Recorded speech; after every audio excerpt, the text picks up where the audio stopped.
ചെടികളും പൂക്കളിൽ നിന്നൊക്കെ മാറിയിട്ട് നമുക്കിന്ന് കുറച്ച് പച്ചക്കറികൾ നട്ടാലോ? അപ്പോൾ ഇന്ന് തൈകളൊന്നും നടാല്ല, അതിന് വേണ്ടിയുള്ള മണ്ണൊക്കെ ഒന്ന് ഒരുക്കുവാണ് കേട്ടോ. നിലവിലതേ ഇത്രയും കുറച്ച് വെണ്ടകൾ മാത്രമേ ഉള്ളൂ. അത്യാവശ്യം നല്ല രീതിയിൽ അതിൽ നിന്ന് വിളവുണ്ട് കേട്ടോ. ബാക്കി പച്ചക്കറിയൊക്കെ നട്ട സ്ഥലം ഇങ്ങനെയാണ്, മുഴുവൻ കാട് പിടിച്ച് കിടക്കുവാണ് കേട്ടോ. പിന്നെ കുറച്ച് ചീനിയോ ഒക്കെ മാത്രമേ ഉള്ളൂ. അപ്പോൾ അതിന് താങ്ങായിട്ട് കുത്തി കൊടുത്ത കമ്പുകളൊക്കെ ആദ്യം നമ്മൾ എടുത്ത് മാറ്റിയിട്ടോ. ഗ്രോ ബാഗിലാണ് നമ്മൾ നട്ടിരിക്കുന്നത്. ഇത് ടെറസിൻ്റെ മേളിലാണ് കേട്ടോ. ടെറസ് എന്ന് പറഞ്ഞാൽ വീടിൻ്റെ മുകളല്ല, ഇത് നമ്മൾ കുറച്ച് വിറകൊക്കെ വെക്കുന്ന വിറക് പുരയുടെ അത് വാർത്തതാണ്. അപ്പോൾ അതിൻ്റെ മുകളിലാണ് നമ്മൾ ഈ പച്ചക്കറി നടുന്നത് കേട്ടോ. അപ്പോൾ ആദ്യം അവിടെ ഉണ്ടായിരുന്ന കാടും പള്ളിയും പുല്ലും പായലും ഒക്കെ നമ്മൾ മാറ്റിയിട്ട് അവിടെ നന്നായിട്ടൊന്ന് അടിച്ചു കൊടുത്തു കേട്ടോ. നല്ല വെയിലായിരുന്നു. ഇതുപോലെ ടെറസിലൊക്കെ പച്ചക്കറി ചെയ്യുന്നവർക്ക് വീണ്ടും വീണ്ടും ആ മണ്ണ് തന്നെയായിരിക്കും ഉപയോഗിക്കാനായിട്ട് പറ്റുള്ളൂ. അപ്പോൾ നമുക്കും ഇത് തന്നെയാണ് കേട്ടോ വഴിയുള്ളൂ.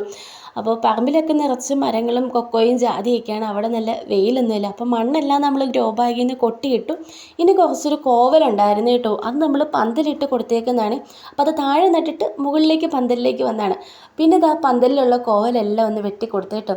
ആകെ മൊത്തത്തിൽ അതൊരു മുരടിപ്പിലേക്ക് വന്നിട്ടുണ്ടായിരുന്നു. അപ്പോൾ അതെല്ലാം ഒന്ന് വെട്ടിക്കളഞ്ഞിട്ട് ഇനി ഇതെല്ലാം വാരി താഴെ ഏതെങ്കിലും ഒരു ജാതിയുടെയോ കൊക്കോയുടെയോ തെങ്ങിൻ്റെ എന്തിൻ്റെയെങ്കിലുമൊക്കെ ചോട്ടിലേക്ക് ഇത് കൊണ്ടിടണം കേട്ടോ. ഇതൊക്കെ രണ്ടായിട്ട് കൊണ്ടുപോകേണ്ട കാര്യമുള്ളൂ. പിന്നെ ഒറ്റയടിക്ക് പോവുകയാണെങ്കിൽ നമുക്കൊരു പണി എളുപ്പമുണ്ടല്ലോ. ഒരു നടപ്പ് ഒഴിവാക്കാൻ വേണ്ടിയാണ് കേട്ടോ ഈ മല്ലം പണികൾ കാണിച്ച് കൂട്ടുന്നത്. അപ്പോൾ ഇതുപോലെ എല്ലാം കൂടെ ഒന്നിച്ചിട്ട് ഒരു കൊട്ട എടുക്കേണ്ട കാര്യമുള്ളൂ. അതിന് എൻ്റെ ബുദ്ധി ഇല്ലാത്ത ബുദ്ധിക്ക് ഞാൻ ബക്കറ്റിലാണ് ഇതെല്ലാം കൊണ്ടുപോകുന്നത് കേട്ടോ. അപ്പോൾ ഇതെല്ലാം ഇതിന് താഴെ കൊണ്ടിട്ടിട്ട് വരട്ടെ. എന്നിട്ട് വേണം ഇവിടെ ഒരു പൈപ്പ് പൊട്ടിപ്പോയി, അതും ശരിയാക്കിയിട്ട് ഇനി കുറച്ച് പണിയുണ്ട്. നമ്മുടെ ഈ മണ്ണെല്ലാം നമ്മൾ ഈ ടെറസിലേക്കൊന്ന് നിരത്തിയിടാൻ വേണ്ടി പോവാണ് കേട്ടോ. അപ്പോൾ ഇത് അത്യാവശ്യം മഴയൊക്കെ കൊണ്ടിങ്ങനെ ഭയങ്കര കട്ട പിടിച്ചിരിക്കുന്ന മണ്ണായിരുന്നു. ഇങ്ങനെയാണ് ഞാൻ എല്ലാ വർഷവും ചെയ്യാറുള്ളത് കേട്ടോ. അപ്പോൾ എന്നിട്ട് നമ്മൾ നല്ല രീതിയിൽ കുമ്മായം വിതറി കൊടുത്തു. കുമ്മായം വിതറി കൊടുത്തിട്ട് ഇതുപോലെ മണ്ണൊന്ന് ഇളക്കിയെടുത്തു കേട്ടോ. അപ്പോൾ എല്ലാ വശത്തും ഇതുപോലെ കുമ്മായം കിട്ടി. എന്നിട്ട് പിന്നെ ഒന്നോടെ നിരത്തിയിട്ടു.